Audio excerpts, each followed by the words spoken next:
सभी को नमस्कार। आज की जो हमारी वीडियो है वो 12th क्लास के बच्चों के लिए है। पॉलिटिकल साइंस के ब्लूप्रिंट वगैरह बनाए थे, तो काफ़ी बच्चों की डिमांड थी कि सर इकोनॉमिक्स का भी जो ब्लूप्रिंट बना दीजिए, ताकि हमें क्लियर हो जाए कि जो 2024 में बोर्ड एग्जाम होने वाला है उसमें नंबरों का जो वेटेज है वो क्या क्या रहने वाला है। तो उन्हीं बच्चों की डिमांड पे जो आज की वीडियो आई है कि जो 2024 का पेपर है उसमें कितने नंबर तक कौन सा मार्क्स रहेगा, कौन सी यूनिट्स रहेगी, उसके ऊपर बात करेंगे हम। सबसे पहले हम बात करते हैं ओवरऑल। जो हमारा पेपर रहने वाला है आपको पता ही है कि 80 नंबर का पेपर रहेगा थ्योरी का, और 20 नंबर जो है आपके प्रोजेक्ट के रहेंगे। टोटल बोर्ड में जो है 3 घंटे का आपका एग्जाम होता है।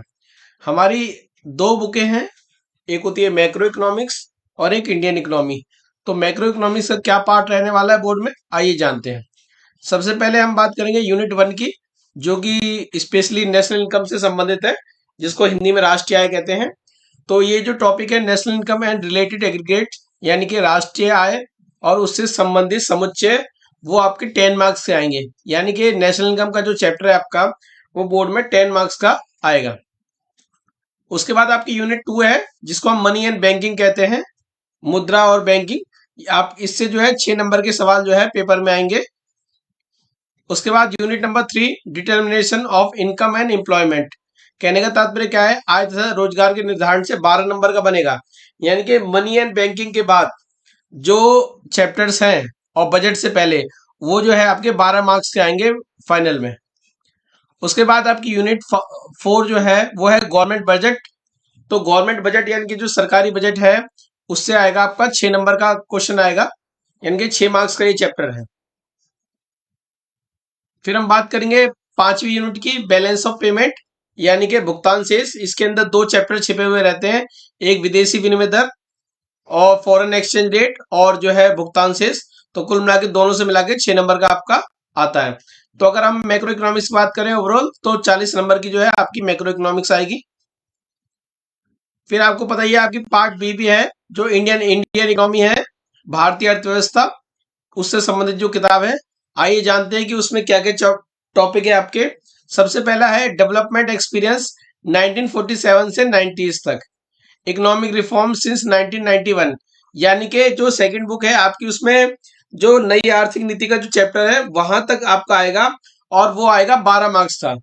यानी कि स्वतंत्रता के समय भारतीय अर्थव्यवस्था किस प्रकार की थी, जिसमें कृषि क्षेत्र, उद्योग क्षेत्र, सर्विस सेक्टर, विदेशी व्यापार और 1991 का आर्थिक सुधार, ये जो है आपके बोर्ड में 12 नंबर के आएंगे।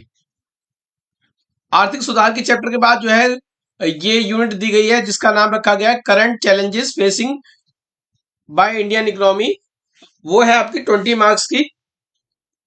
इसके अंदर आपके जो चैप्टर आएंगे वो ह्यूमन कैपिटल फॉर्मेशन, यानी कि मानव पूंजी निर्माण रहेगा, रूरल डेवलपमेंट यानी कि ग्रामीण विकास, एम्प्लॉयमेंट यानी कि रोजगार, और सस्टेनेबल इकोनॉमिक डेवलपमेंट यानी कि सतत पोषणीय विकास। इसके अंतर्गत जो है आपको 20 नंबर का आएगा ये। लास्ट चैप्टर जो आपका है डेवलपमेंट एक्सपीरियंस ऑफ इंडिया है, कंपेरिजन विद नाइबर्स, यानी कि जब पड़ोसी देशों के साथ जो तुलना होती है, जो चैप्टर दिया हुआ है उसमें आपका कंपैरिजन होगा पाकिस्तान के साथ, चाइना के साथ। ठीक है, ये जो अकेला चैप्टर है आपका 8 नंबर का आएगा। इस तरह से अगर हम सेकंड बुक को देखें तो 12, 20 और 8, 40 मार्क्स की हो जाती है। अगर दोनों किताबों को 40 मार्क्स से जोड़े तो 80 नंबर की आपकी थ्योरी हो जाएगी। तो आपको क्लियर हो गया होगा 80 नंबर के कौन से चैप्टर से कितने मार्क्स का आएगा। बच्चों 20 नंबर का जो प्रोजेक्ट होता है, और प्रोजेक्ट में जो है डिस्ट्रीब्यूशन होगा वो 20 मार्क्स का होगा, आप सभी को पता ही है। अब वो 20 मार्क्स कैसे कैसे आएंगे ये डिपेंड करता है।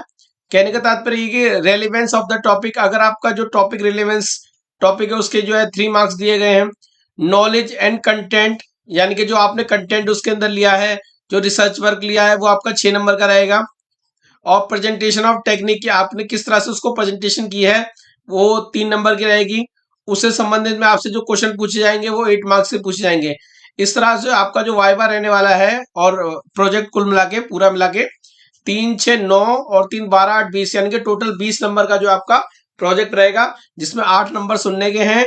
बाकी जो है आपने किस तरह से एक फाइल बनाई है उसके ऊपर ये आपका पूरी तरह से टॉपिक रहेगा। तो इस तरह से टोटल मार्क्स आपके हो गए 20। इस तरह आपका जो बोर्ड एग्जाम हो गया वो हो गया 20, तो प्रोजेक्ट के हो गए, 80 थ्योरी के हो गए, और आपके टोटल 100 मार्क्स हो गए। तो सभी बच्चे इनको जरूर देख लें, खासकर कौन सा चैप्टर कितने नंबर का आ रहा है, वो इसलिए भी जरूरी है कि जब हम तैयारी करते हैं तो हमें पता रहे, माइंड में रहना चाहिए कि इससे कितने नंबर का पढ़ना है। फॉर एग्जाम्पल के तौर पे अगर बजट की बात करें तो ये नहीं कि सारा फोकस बजट पे लगा दो, आपको बजट इजी लगे। आपको बस ये देखना है कि बजट अगर 6 नंबर का आ रहा है तो 6 नंबर की ही उसमें से तैयारी करें, उसमें ज्यादा काम ना करें। ऐसा ना हो कि पता चला कि आपने जो है खाली बजट बजट आपको अच्छे से आता था तो आपने बजट को ही सारा तैयार कर लिया और सोचा कि बजट से पेपर आ जाएगा। नहीं, ऐसा कुछ नहीं है। सबका डिवीजन अलग अलग है, मार्क्स का लॉटरी वो आपको पता होना चाहिए इसमें। तो इस वीडियो में आपने अच्छी तरह से सबके मार्किंग स्कीम के बारे में जान लिया होगा कि किस तरह से मार्क, मतलब कौन सा चैप्टर किस नंबर से आएगा। अगली वीडियो में हम किसी नए टॉपिक के साथ आपसे जल्दी हाजिर होंगे। अगर आपको लगता है कि मेरी वीडियो अच्छी लग रही है आपको और लग रहा है कि फायदेमंद भी है आपके लिए, तो आप मेरे चैनल सोनू कश्यप सर को सब्सक्राइब करें, ताकि ज्यादा से ज्यादा आपको नॉलेज वाली वीडियो मिलती रहे, कंटेंट वाली वीडियो मिलती रहे, साथ साथ ऐसी वीडियो मिलती रहे जिनसे कि आपको नंबर लाने में आसानी हो। तो जल्दी से जल्दी सब्सक्राइब करें और लाइक करें। धन्यवाद।